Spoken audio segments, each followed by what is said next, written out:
दोस्तों, स्वागत है आपका मेरे YouTube चैनल इंग्लिश बाबू पर। और आज मैं फिर हाजिर हूँ आपके साथ एक इंग्लिश पैराग्राफ लेकर। और दोस्तों, आज जो पैराग्राफ मैं आपके लिए लेकर आया हूँ बहुत ही अच्छा ये पैराग्राफ है। और इस सेशन के बाद आपको एक अच्छा आइडिया हो जाएगा कि जब हम इंग्लिश के अंदर कोई भी ऐसे या फिर पैराग्राफ या फिर कोई टॉपिक बनाते हैं तो उसे हम किस तरह से लिख सकते हैं। और ये जो पैराग्राफ है इसे मैं इंग्लिश से हिंदी में ट्रांसलेट करूँगा, एक एक वर्ड की मैं ट्रांसलेशन आपको बताऊँगा। और इस पैराग्राफ के माध्यम से आपको कई सारे नए एडवांस लेवल के वर्ड मीनिंग सीखने को मिलेंगे, उनकी करेक्ट प्रोनाउंसिएशन के बारे में पता चलेगा। और हमेशा की तरह जो इसका ग्रामर का पार्ट है उसे बिल्कुल डिटेल में कवर करेंगे, तो एक एक स्ट्रक्चर को आप बहुत ही आसानी से सीख पाएंगे और साथ में आप समझ भी पाएंगे। उसके अलावा दोस्तों, जब आप कोई भी ऐसे या फिर पैराग्राफ टॉपिक आप लिखना चाहते हैं, बनाना चाहते हैं या फिर उसे बोलना चाहते हैं, तो इससे आपको उसमें काफ़ी ज़्यादा हेल्प मिलेगी। तो चलिए दोस्तों, आज के इस वीडियो को हम शुरू करते हैं। और सबसे पहले आज के इस ऐसे का टाइटल देखते हैं। इसका टाइटल है एन इंडियन बैगर। क्या मतलब हुआ? एन इंडियन बैगर मतलब एक भारतीय भिखारी। तो दोस्तों, ये आज के इस पैराग्राफ का टाइटल है, शीर्षक है। और अब मैं इसे पढ़ना शुरू करता हूँ। आपसे रिक्वेस्ट है आप बिल्कुल इसे ध्यान से सुने, क्योंकि जैसा मैंने आपको बताया आज के इस वीडियो में आपको बहुत सारे नए इंग्लिश के वर्ड मीनिंग देखने को मिलेंगे। तो आप यदि पॉसिबल हो तो आप उन्हें नोट भी ज़रूर करें। और उसके अलावा यदि आपको आज की वीडियो अच्छी लगे तो आप इसे लाइक ज़रूर करें। तो चलिए इसको शुरू करते हैं। Bagging is prohibited by law in India. क्या मतलब हुआ? दोस्तों, ये जो वाक्य है ये पैसिव के अंदर बनाया गया है, जहाँ पर इसका प्रयोग हेल्पिंग वर्ब के रूप में किया गया है, साथ में थर्ड फॉर्म का यूज़ किया गया है। प्रोहिबिट का मतलब होता है किसी चीज़ पर प्रतिबंध लगाना, और ये एडजेक्टिव है प्रोहिबिटेड। तो अर्थ क्या हुआ? Bagging is prohibited by law in India, मतलब कि भारत में कानून के द्वारा जो बैगिंग है, भीख मांगना है, वो प्रतिबंधित है। But surprisingly still our country is full of beggars whom we meet wherever we go। क्या मतलब हुआ? दोस्तों, स्टिल का मतलब होता है अभी भी या फिर भी, और सरप्राइजिंगली का मतलब होता है आश्चर्य से। बट सरप्राइजिंगली लेकिन आश्चर्यजनक रूप से, आश्चर्य से, स्टिल फिर भी, our country is full of beggars, जो हमारा देश है वो भिखारियों से भरा पड़ा है। whom we meet wherever we go, और ये हमारा प्रेजेंट इंडेफिनिट का वाक्य है जहाँ वर्ब के साथ फर्स्ट फॉर्म का यूज़ किया जाता है। whom we meet जिनसे हम मिलते हैं, wherever मतलब जहाँ भी, we go हम जाते हैं। तो इस पूरी लाइन का क्या अर्थ हुआ कि but surprisingly still our country is full of beggars whom we meet wherever we go, लेकिन आश्चर्यजनक रूप से फिर भी जो हमारा देश है वो भिखारियों से भरा पड़ा है, और जहाँ भी हम जाते हैं हम उनसे मिलते हैं। We find beggars in streets। find का मतलब मिलना। We find beggars in streets, हमें भिखारी गलियों में मिलते हैं। Outside railway stations, railway stations के बाहर। At बस स्टैंड्स, बस स्टैंड्स पर। Outside temples, मंदिरों के बाहर। And other religious places, और अन्य धार्मिक स्थानों पर, एक्सेट्रा। आगे देखिए। These beggars may be seen mostly in groups। दोस्तों, यहाँ मे बी के बाद थर्ड फॉर्म का यूज़ किया गया, ये पैसिव वॉइस का वाक्य है। और आप इस चीज़ को याद रखें, जब हम किसी भी मॉडल्स का यूज़ करते हैं पैसिव में तो वहाँ पर वर्ब की थर्ड फॉर्म भी लगाई जाती है। तो क्या अर्थ हुआ? दीज बैगर्स मतलब इन भिखारियों को मे बी सीन देखा जा सकता है, मोस्टली इन ग्रुप्स अधिकतर समूहों में देखा जा सकता है, समटाइम्स इंडिविजुअल मैन, और कई बार एक मतलब कि इंडिविजुअल मैन मतलब एक ही व्यक्ति, मतलब अलग अलग आदमियों को, वीमेन महिलाओं को, एंड चिल्ड्रन और बच्चों को, may also be seen bagging उन्हें भी भीख मांगते हुए देखा जा सकता है। चलिए आगे देखिए।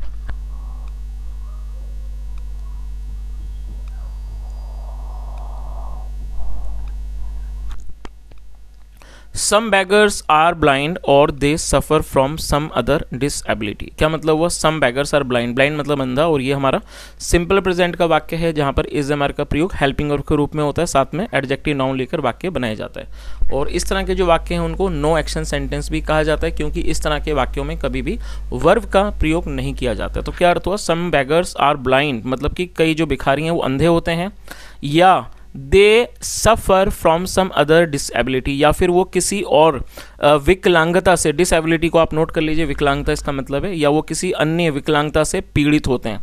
सफ़र मतलब पीड़ित होना। और दोस्तों यहाँ जो दे का प्रयोग किया गया, दे का मतलब होता है वे या फिर वे लोग। जब सब्जेक्ट में एक से अधिक लोग शामिल होते हैं तो दे का प्रयोग किया जाता है, जो कि एक प्लूरल नाउन है। तो इस पूरी लाइन का क्या अर्थ हुआ कि कई बार सम बेगर्स आर ब्लाइंड, कुछ जो भिखारी हैं वो अंधे होते हैं, और they suffer from some other disability, या फिर वो किसी अन्य विकलांगता से पीड़ित होते हैं। चलिए आगे देखिए। नाउ अब some efforts are being made by the government to reserve seats for the disabled for employment purpose and to give them other facilities so that they do not become a burden on society and have not to back.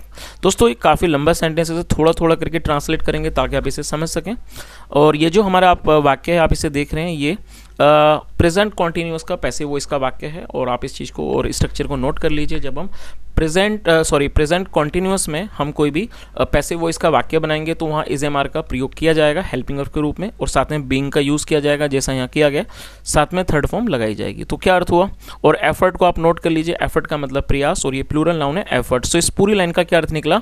Now अब some efforts are being made, मतलब कुछ प्रयासों को किया जा रहा है by the government, सरकार के द्वारा, टू रिजर्व आरक्षित करने के लिए, सीट्स पदों को, फॉर द डिसेबल्ड, डिसेबल्ड मतलब कि विकलांग लोगों के लिए, जिन्हें आजकल दिव्यांग भी कहा जाता है, दिव्यांगों के लिए, फॉर एम्प्लॉयमेंट रोजगार के लिए, एम्प्लॉयमेंट पर्पस मतलब रोजगार का जो उद्देश्य है उसके लिए, and to give them other facilities, और उनको दूसरी अन्य फैसिलिटीज़ सहूलियतें देने के लिए, सो दैट ताकि दे डू नॉट बिकम, ताकि वो ना बने, अ बर्डन, बर्डन मतलब बोझ, ताकि वो बोझ ना बने, ऑन सोसाइटी समाज पर, and have not to beg, और उन्हें भीख ना मांगनी पड़े। चलिए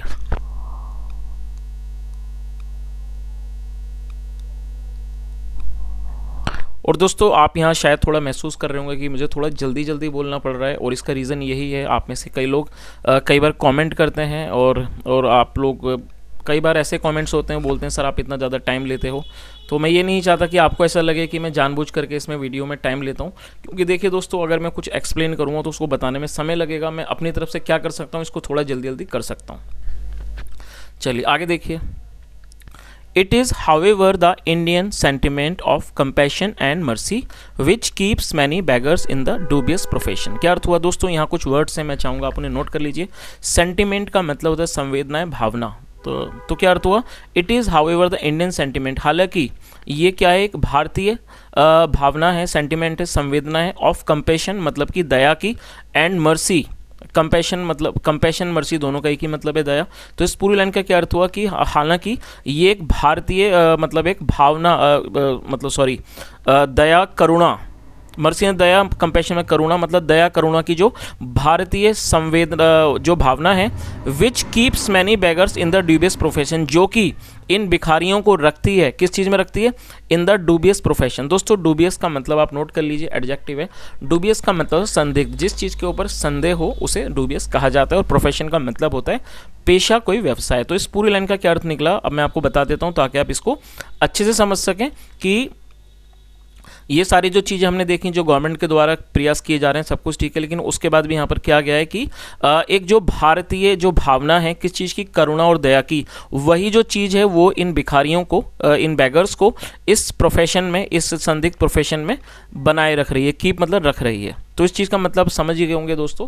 अक्सर हमने देखा है कि लोग जो हैं, कई बार ज़्यादातर लोग जो हैं काफ़ी उनके मन में दया होती है, करुणा होती है, और वो अक्सर भिखारियों को पैसे दे देते हैं, और जिसका यही फ़ायदा होता है कि कई बार ऐसे लोग जो आमतौर पर काम करके कमा सकते हैं, मेहनत कर सकते हैं, उसके बावजूद भी वो लोग इस चीज़ का फ़ायदा उठाते हैं और वो मेहनत नहीं करते, वो सिर्फ भीख मांगते हैं। तो यहाँ पर इसी बात को बताया गया है कि जो करुणा है और जो दया है, वही जो चीज़ है वो इन भिखारियों को इस बिजनेस में, इस व्यापार में रखती है। आगे देखिए, पीपल गिव देम आर्म्स, और दोस्तों ALMS, इसमें L साइलेंट है तो आप इसमें L नहीं पढ़ेंगे, इससे आर्म्स पढ़ा जाएगा, जिसका मतलब होता है भीख या फिर भिक्षा। तो क्या अर्थ हुआ?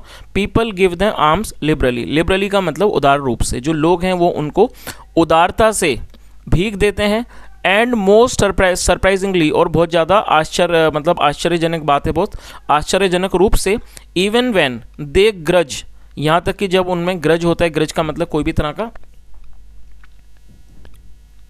किसी से रंजिश होती है, और शर्क, और वो दिल चुराते हैं कि चीज़ें प्रोवाइडिंग गुड फैसिलिटीज़, अच्छी फैसिलिटीज़ सहूलियतें देने में, एंड कंफर्ट्स और आराम देने में, to their own old parents, अपने बूढ़े माता पिता को, और पुअर रिलेटिव्स या फिर गरीब रिश्तेदारों को। तो इस पूरी लाइन का मतलब समझ में आ गया होगा कि ये भी बहुत आश्चर्यजनक बात है कि जो लोग मतलब कि भिखारियों को बहुत उदार रूप से दान देते हैं, उनको भीख देते हैं, और वो जो है खुद के मतलब कि अपने ओल्ड पेरेंट्स, माता पिता या फिर जो उनके जो गरीब रिश्तेदार हैं, उनको किसी भी तरह की फैसिलिटीज़ या फिर कंफर्ट्स देने में क्या करते हैं, उनको वो चीज़ ग्रज होता है, मतलब उस चीज़ को पसंद नहीं करते हैं, साथ में उस चीज़ से वो जी चुराते हैं, मतलब उनकी हेल्प नहीं करते हैं। चलिए आगे देखिए।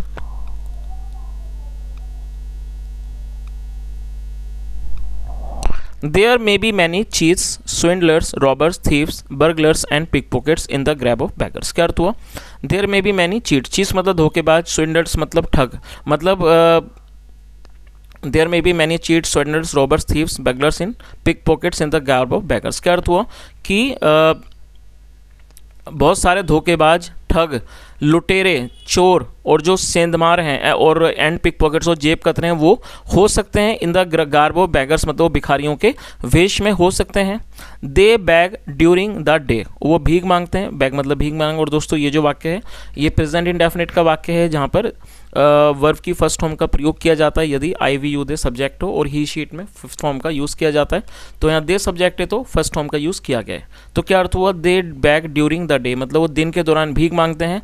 And indulge in their heinous activities, और वो शामिल हो जाते हैं, इंडल्ज मतलब शामिल होना, इन देयर हीनियस एक्टिविटीज़, अपने बुरे घृणित मतलब जो एक्टिविटीज़ हैं, उनकी जो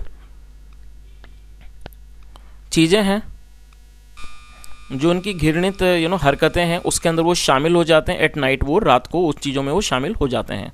the beggars sometimes sing hymns, कई बार जो बेगर्स हैं, भिखारी हैं, वो गाते हैं हाइम्स, भजन गाते हैं। हाइम्स मतलब भजन। एंड समटाइम्स फिल्म सॉन्ग्स, और कई बार वो फिल्मी गीत गाते हैं।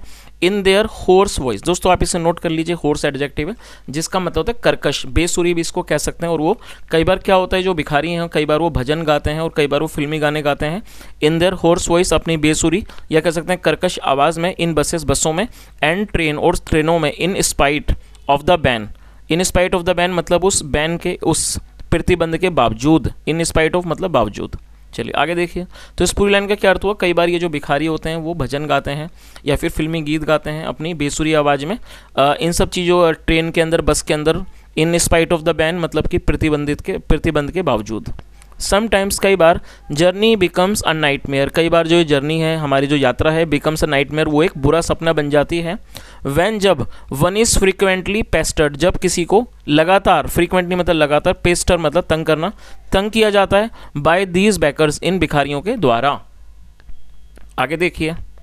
All fake beggars should be sternly dealt with, दोस्तों यहाँ शुड, देखिए मैं ये सब के बारे में आपको बता देता हूँ। ये जो आप वाक्य देख रहे हैं, ये शुड बी का पैसिव वॉइस के अंदर यूज़ किया गया है, तो आप इस चीज़ को भी नोट कर लीजिए। जब हम शुड का प्रयोग करेंगे पैसिव के अंदर, तो वहाँ पर बी भी साथ में लगाया जाएगा, साथ में थर्ड फॉर्म लगाई जाएगी। डील का मतलब होता है किसी से व्यवहार करना, और थर्ड फॉर्म है dealt.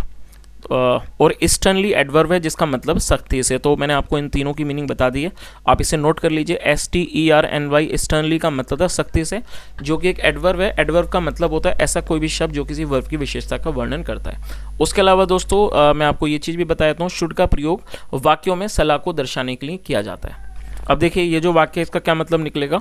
All fake beggars, fake का मतलब नकली, आप इसे भी नोट कर लीजिए। अब देखिए मैंने आपको सारे वर्ड मीनिंग आपको बता दिए इस लाइन के। फेक मतलब नकली, और स्टर्नली मतलब सख्ती से, और डील का मतलब किसी से व्यवहार करना। तो इस पूरी लाइन का क्या अर्थ हुआ? All fake beggars should be sternly dealt with, मतलब सभी नकली भिखारियों से सख्ती से निपटा जाना चाहिए। और दोस्तों यहाँ पर मैं आपको चाहूँगा कि मैं एक छोटी सी एक्टिविटी दूँ इस वाक्य के रिलेटेड। मैं आपको एक वाक्य देता हूँ जहाँ पर शुड बी का आपको प्रयोग करना है, साथ में वर्ब की थर्ड फॉर्म। कहने का मतलब ये है कि मैं आपको एक शुड का वाक्य दूंगा जो कि पैसिव वॉइस में होगा, तो आप उसे बनाएं और कमेंट में ही बताएं। चलिए आप उसे नोट कर लीजिए। उसकी मदद की जानी चाहिए। तो दोस्तों ये जो मैंने आपको वाक्य दिया है उसकी मदद की जानी चाहिए, ये सलाह को दर्शाता है, तो यहाँ पर शुड का प्रयोग किया जाएगा और ये पैसिव में है। और यहाँ भी मैं आपको ऑलरेडी बता चुका हूँ, जब हम पैसिव में वाक्य बनाएंगे तो शुड बी के साथ थर्ड फॉर्म का यूज़ किया जाएगा। तो मेरा जो वाक्य है आप उसे नोट कर लीजिए, वाक्य है उसकी मदद की जानी चाहिए। एक और वाक्य आप नोट कर लीजिए, उसे पढ़ाया जाना चाहिए। वाक्य है उसे पढ़ाया जाना चाहिए। तो दोस्तों मैंने आपको दो वाक्य दिए, दोनों ही जो हैं वो सलाह को दर्शाते हैं, साथ में ये पैसिव में है। तो आप इन दोनों को बनाएं, कमेंट में बताएं। चलिए आगे देखिए, अदर्स शुड बी प्रोवाइडेड। और प्रोवाइड का मतलब होता है किसी को कोई प्रदान करना, देना, थर्ड फॉर्म है। और यहाँ भी सलाह को दर्शाया गया है, साथ में थर्ड फॉर्म लगाई गई है। प्रोवाइड मतलब प्रदान करना, थर्ड फॉर्म प्रोवाइडेड। और अर्थ क्या हुआ, अदर्स शुड बी प्रोवाइडेड मतलब दूसरों को प्रोवाइड की जानी चाहिए, दी जानी चाहिए जॉब्स, नौकरियां, मोस्ट सूटेड टू देम जो उनके लिए सबसे ज़्यादा सूटेबल हो।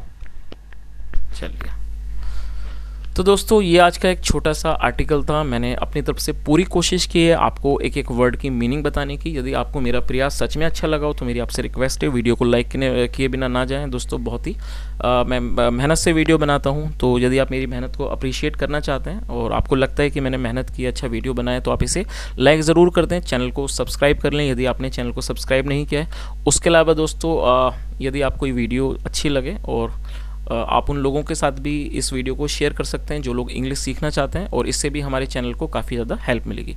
तो दोस्तों यहाँ तक सुनने के लिए thank you so much. Have a nice day and bye.